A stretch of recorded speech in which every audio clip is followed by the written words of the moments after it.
Fala galera, sejam bem-vindos para mais uma videoaula e hoje nós vamos falar sobre a estrutura de algoritmos sequenciais, beleza? Olha só, o que nós vamos encontrar por aqui hoje? Uma introdução sobre os algoritmos sequenciais, lembrar um pouquinho sobre os tipos de dados, ver os comandos de entrada e saída e a atribuição de valores, perfeito? Olha só, um algoritmo sequencial constitui um único bloco de comandos em que todos os comandos são executados como estão ordenados. Lembra quando nós estávamos falando de algoritmos, pessoal? Primeiro, o que é um algoritmo? Que é uma sequência de instruções, uma sequência de ideias descrita de forma que sua execução vá ter um resultado previsível, certo? Ou pelo menos o tipo de resultado previsível, e que a execução ela é realizada sequencialmente, um comando após o outro. Tranquilo? Agora, ele é composto basicamente de declaração de variáveis e comandos. Então, eu tenho que primeiro declarar as variáveis que eu vou utilizar e depois os comandos de entrada e saída e de atribuição. Como assim de entrada e saída e de atribuição? Ó, eu tenho que receber e entregar dados para o usuário ou tenho que fazer coisas com o meu algoritmo, fazer processamento com o meu algoritmo, certo? E qualquer coisa que eu vou fazer tem que ser com uma variável que eu já declarei, certinho? Agora, olha aí, olha a forma geral de um algoritmo. Lembra que nós já vimos esse aqui? Linha 1 e linha 6, eu declaro que aquele ali é um bloco do meu algoritmo, tá bom? É onde eu vou escrever entre as linhas 2 e 5 o que eu preciso que seja executado de forma sequencial, ou seja, primeiro executa 2, depois executa 3, depois executa 4 e assim sucessivamente, tá bom? Então, olha a linha 2, é nossa área de declaração de variáveis. É ali que eu vou colocar as variáveis que eu quero utilizar. Já da linha 3 para baixo, nós temos instruções. Instruções de tipos diferentes, tanto de entrada e saída, leia e escreva para receber e entregar dados para os usuários, quanto de atribuição, que é ali onde variável recebe valor. Perfeito? Aí, olha só. Lembrando dos tipos de dados, tá bom? Que são numéricos, literais e lógicos. Ok. Quando nós estamos escrevendo um algoritmo, nós estamos codificando, se nós estivermos em pseudolinguagem, que é o nosso caso aqui, nós estamos escrevendo aquele algoritmo para que depois ele se torne um código-fonte. Ou seja, o que é um código-fonte? É quando a gente escreve aquele algoritmo em linguagem, por exemplo, linguagem C, e a gente fala que a gente tem um programa, certo? Mas o que é o programa em si? Vocês vão ouvir que o programa é uma sequência de instruções. Sim, o programa é uma sequência de instruções. Só que se a gente esmiuçar um pouquinho, nós vamos perceber que o nosso programa, que foi a escrita do nosso algoritmo, ele vai ter uma região de dados para declaração e uma região de comandos, perfeito? Para a gente colocar instruções.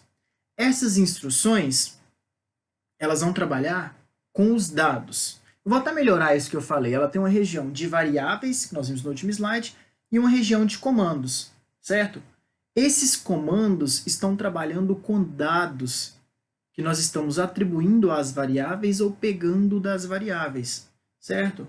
Então, o programa é um conjunto desses comandos e dos dados que eles estão trabalhando. Que ele, na verdade, né, ele está trabalhando.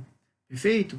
Os dados são abstrações de objetos do mundo real e precisam ser classificados como numéricos, literais e lógicos. Tá bom? Aí, é o seguinte, o que são os numéricos? O que a gente pode representar com dado numérico? Primeiro que os numéricos é para trabalhar com número, tipo inteiro ou tipo real, certo? Aí nós podemos representar salários, quantidades, altura, CPF, peso. Todos os parâmetros do mundo real, todos os objetos do mundo real, todos os valores do mundo real que são numéricos, que podem virar números. Tá? Agora, como que a gente usa literal? Literal a gente usa para representar qualquer valor, qualquer parâmetro que nós precisemos de símbolos. especialmente de letras, tá? Então, por exemplo, endereço, nome, estado. E aí, como no endereço ali, a gente pode incluir aquele número 47. Olha aquele endereço que tem letras, espaço, hífen, espaço, números. Na verdade, são algarismos, né? Então, isso aí tudo é literal, porque é formado, e isso é um literal porque é formado por caracteres alfanuméricos codificados em algum sistema de codificação. E nós vimos o ASCII no último vídeo. E a gente vai classificar como dado lógico quando quando estiver representando dados dicotômicos, ou seja, caracterizados pela dualidade de seus estados. Bonito isso, né? Quer dizer que nós estamos utilizando esses dados para tomada de decisão. Esse dado ele só vai poder valer verdadeiro ou falso. Perfeito? Bom, e aí, a gente falou de variável. O que são variáveis? De fato, para o computador, são endereços de memória utilizados para armazenar dados que são manipulados pelos programas. São declaradas no início dos programas e seus endereços são determinados pelos compiladores. E tem tamanhos distintos, que depende do tipo, ou seja, 3 itens que nós precisamos dizer. Lembra da memória? Então, aquela memória, pessoal, quando nós estamos ali, tá na RAM, minha RAM não tem mais RAM, certo? Meu computador travou. RAM é uma memória, tá? É a memória principal do computador.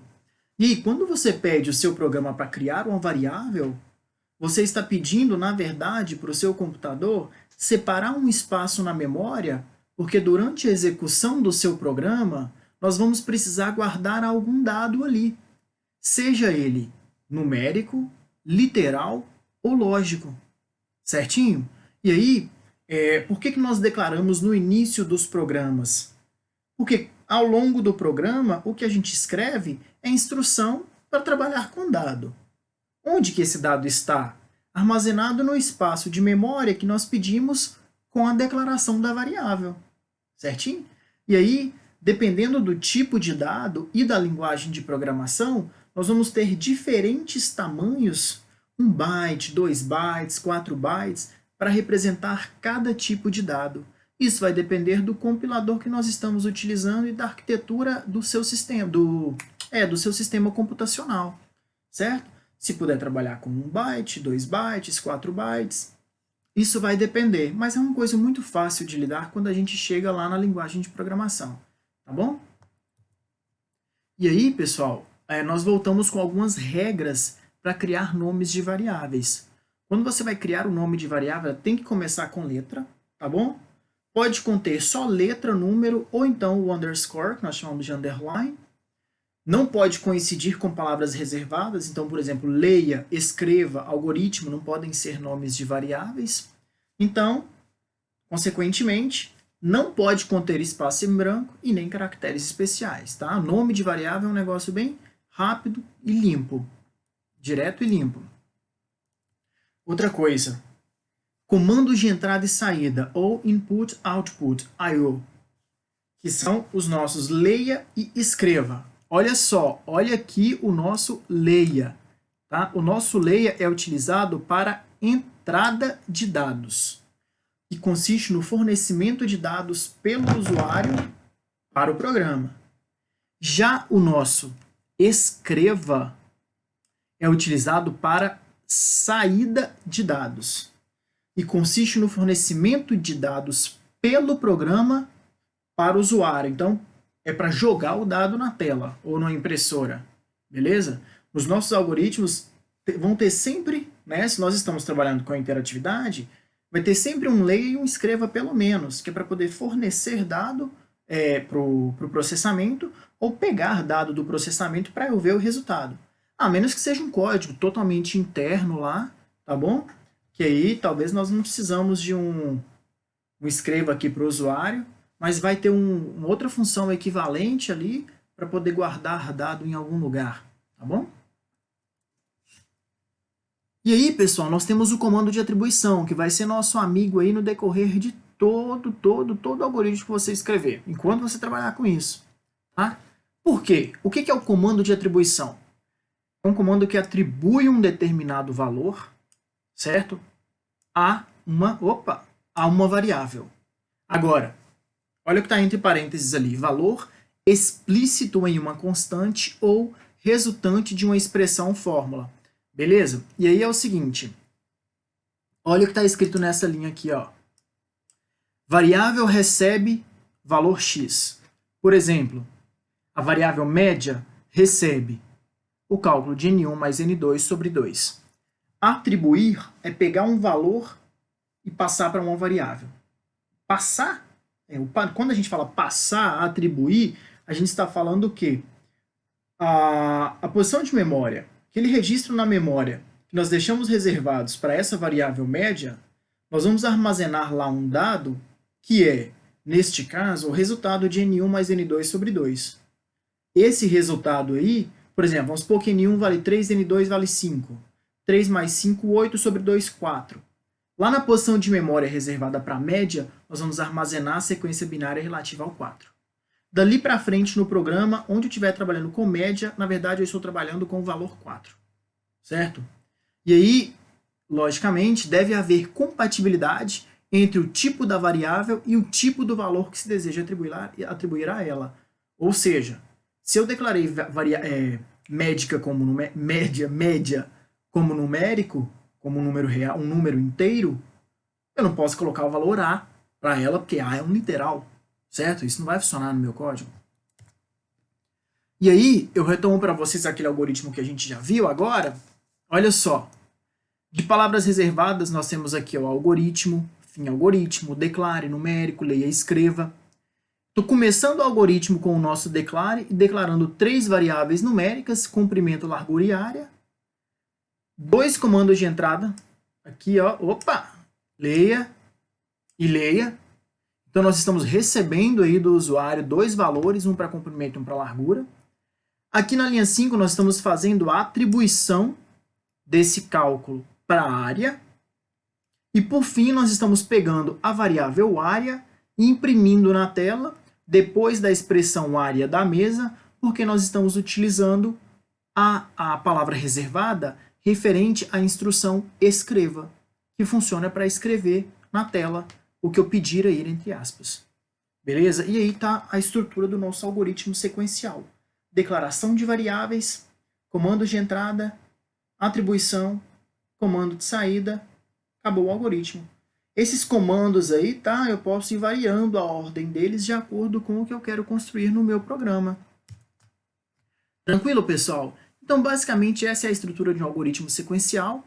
E nós vamos ter uma variação ou outra, na verdade, é na modularização, na construção de blocos, certo? Estudado aqui para frente agora algumas funções específicas, mas todo algoritmo sequencial ele tem aí essa estrutura. Começa com a declaração das variáveis que você vai utilizar e depois você vai aí colocando instruções a partir de um conjunto de instruções reconhecidas pelo compilador, pré-determinadas pela linguagem, para nós construirmos essa forma de resolver o nosso problema a partir da parametrização de valores do mundo real. Salário, um endereço, um peso e por aí vai. Beleza? Então por hoje é só e até a próxima videoaula.